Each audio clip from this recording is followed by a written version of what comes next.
Good evening, and thank you very much for having me. First of all, thank you for inviting me to be here in this really it's an amazing event. And thank you, Lance, for that amazing introduction. And see you. Thank you for having me too. All of you for being here. So I prepared formally for this. So let me do my best preparation. So I'll begin by saying, my dear friends, with your permission, I propose to interpret what leadership of climate resilience journey of the Commonwealth of Dominica, what I think it means for global climate resiliency leadership. But I'll start with a personal anecdote. Hurricane Maria, 2017. When Maria hit Dominica, I was at home with a 7-week-old son, my wife, and strange. We were the house that we lived in was in the lee, not into the wind, but away from the wind, because there was a hill protecting that house. And of course, it was also fortunate for us. It was well designed. It was designed in a climate resilient manner, and so we had no real damage. Not even a window was blown out. However, there was so much water coming in. There was so much pressure from the wind, driving in whatever rain was falling through. We couldn't tell what opening, but there was so much water coming in that it felt like it was a sinking ship. And so I spent the time bailing out water while my wife Kamala moved our boys' crib from room to room, basically in search of a dry spot.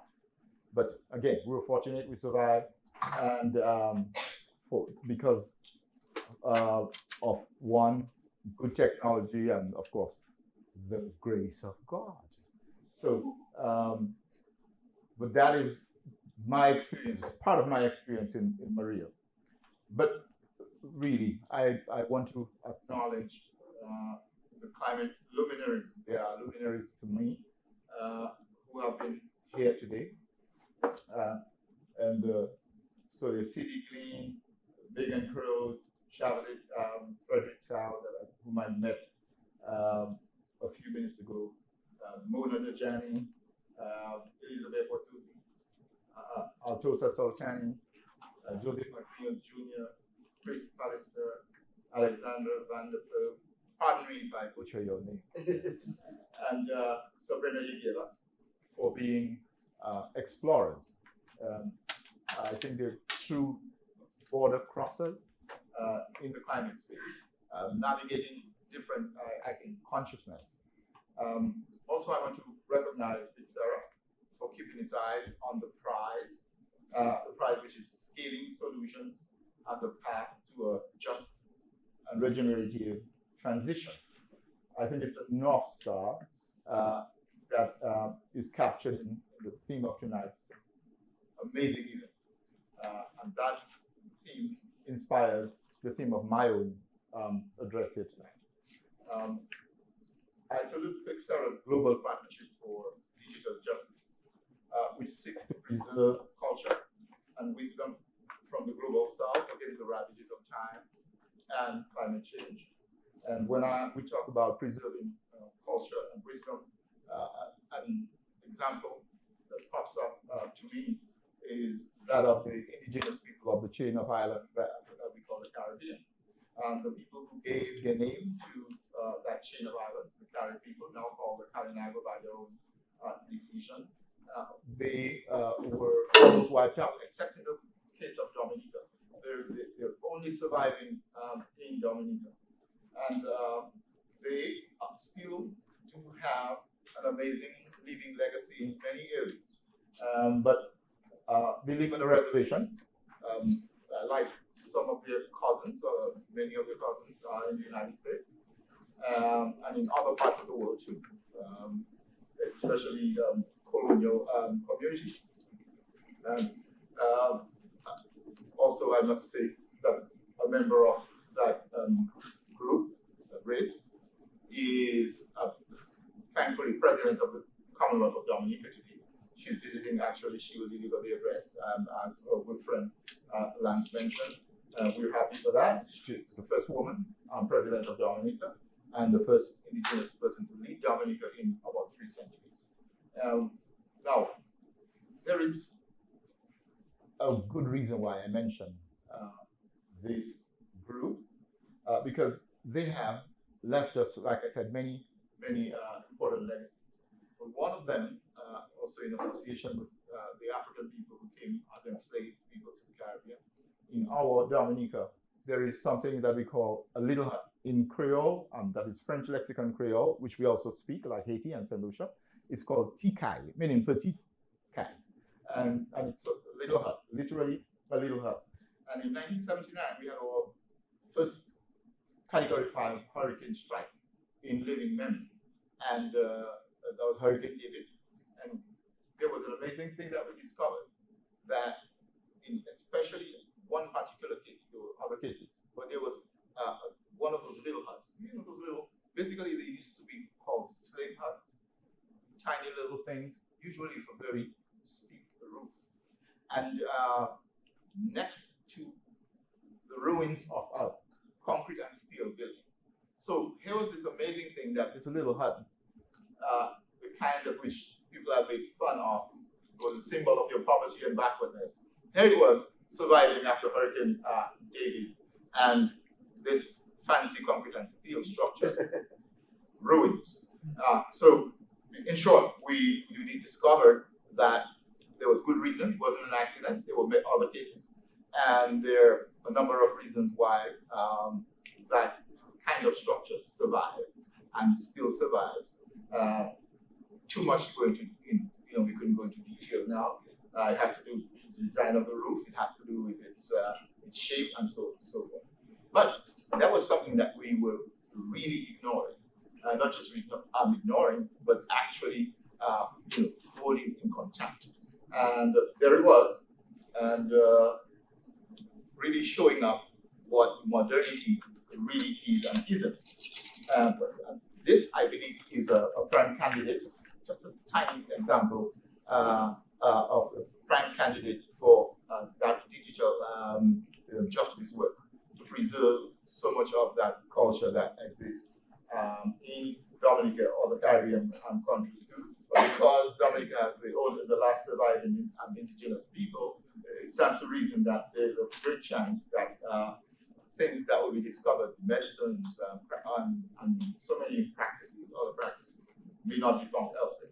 So that is one reason I find that Pyxera and this project are of tremendous importance. Another one is the renewable energy aspect. Dominica, interestingly, is also, and it helps the Calinago or Caribbean people to survive. Dominica is pretty mountainous. Dominica has the most active volcanoes per capita, as well as area. We have about 9. And suggestion, geothermal resource. So tremendous geothermal resource. A lot of it we have proven. So we're sure it's there. We're sure it's hot enough. We're sure it can be used for industrial, commercial purposes.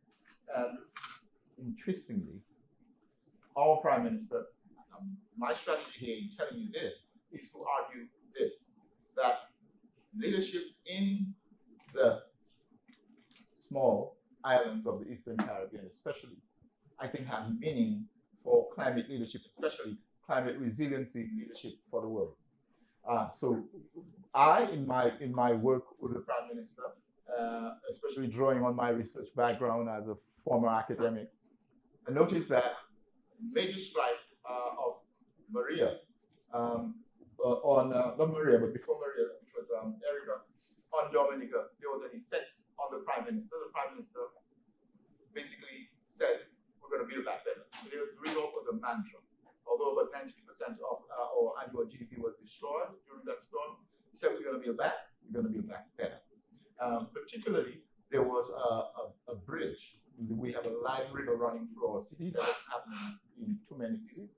and a major bridge over it, all of you major, was destroyed. We redesigned that with climate resilient specs, and that was for the first track. That's in 2015, tropical storm Erica. Dozens of dead, villages swept out, and so forth. Major. But my point here is that you could consider that he went halfway or, partway. Then 2 years later, Maria hits.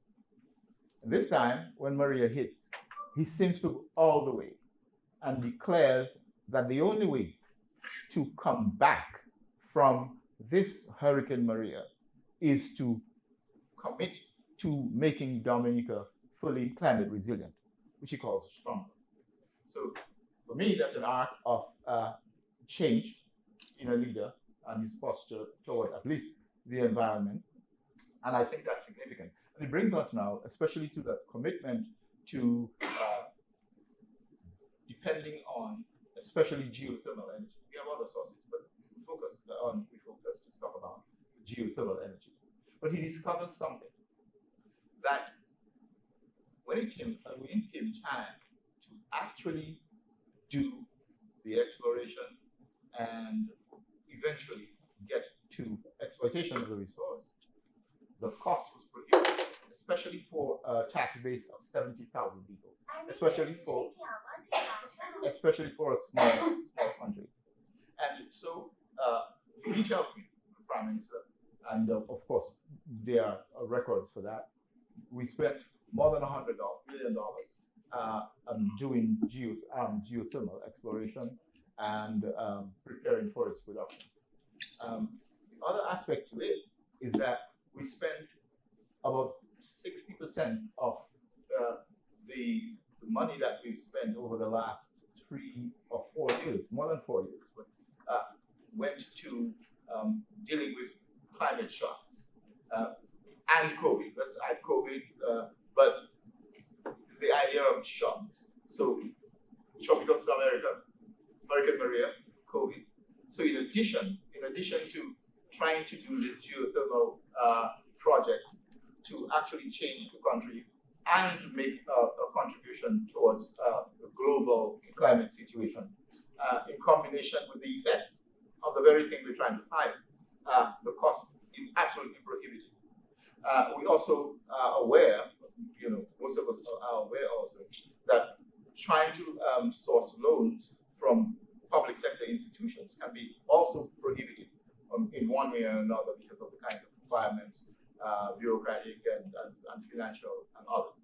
But the short aspect of that meaning here is that such a journey, even if it is heavily respected, it gets critical acclaim, it does not attract the kind of funding, the kind of support that one would expect. And so, from a leadership point of view, especially from the point of view of learning to lead, which is very important for us, that is a problem. Here's why it's important when I talk about learning to lead. It's tiny little countries in the Caribbean, not the United States. We do not have a national university system. You can't just walk into a course or call a professor and get a solid briefing on how to run the place. It's not being done because of size and because of a number of reasons. So what it means is that the leaders of the Eastern Caribbean, and that's very important for the argument I'm trying to make about what it means for climate leadership. Because I think climate leadership, especially climate resiliency leadership, is in the same space. Of course, there are people doing academic things, but I don't think that it is fully developed. And I think there is great opportunity for things to go not very well or very well. And we're all ambitious, we're all optimistic, we're all of those things. But the history of the world tells us that things do not always go in the direction that we want.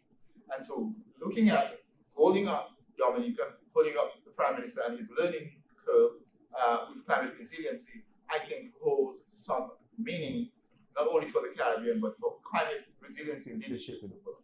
And so to just cut it short, it would be that, yes, there are leaders emerging in various parts of the world. We have some of them here and have some of them here. And they are doing their best. However, there are constraints. And leaders actually function, yes, based on the traits that they have that may be innate. Let's forget innate, that's controversial. But at least traits that are enduring. But that's not all. They're also influenced by the external or cues. And the question is for us to reflect on what kinds of cues is the world sending about climate resiliency leadership or climate leadership. And I'm proposing here an example of a leader who is really agile. He learns fast. He makes a lot of moves, learning to lead. One of my proof points that he really learns fast is that he was the youngest prime minister in the world in 2004 at age 31. That is absolute proof of really quick learning. Remember, he didn't and couldn't go to any coursework for that kind of learning, right? So that's self-leadership learning. And so that is important. And here, the fact that he learns quickly, the fact that leaders of the Eastern Caribbean learn very quickly, holds meaning, significance for the question of the cues that are being sent by the environment about directions to be taken in climate leadership. I am proposing that just as quickly as they learn to lead is just as quickly as they learn what is not politically feasible. It would be the equivalent to what is profitable among capitalists. So my roundup, and I'm rounding up here, is to argue that it seems from the case of Dominica, and I think Dominica is representative of many small islands, and definitely small islands in the Caribbean. It seems that from the case of the Commonwealth of Dominica, no matter how much a song and dance is made about going green, going 100% alternative energy and all that, the actual reality for the people leading and possibly living those realities is not what it would seem. And specifically when it comes to funding, when it comes, I'm sure also for distribution, sharing of technology, and overall support in that venture, the world is sending sending meaning that is not as favorable as we would expect. And finally, I think we need to send more positive cues to the climate leaders that are in formation, that are coming up, and who will be here in the future. I thank you.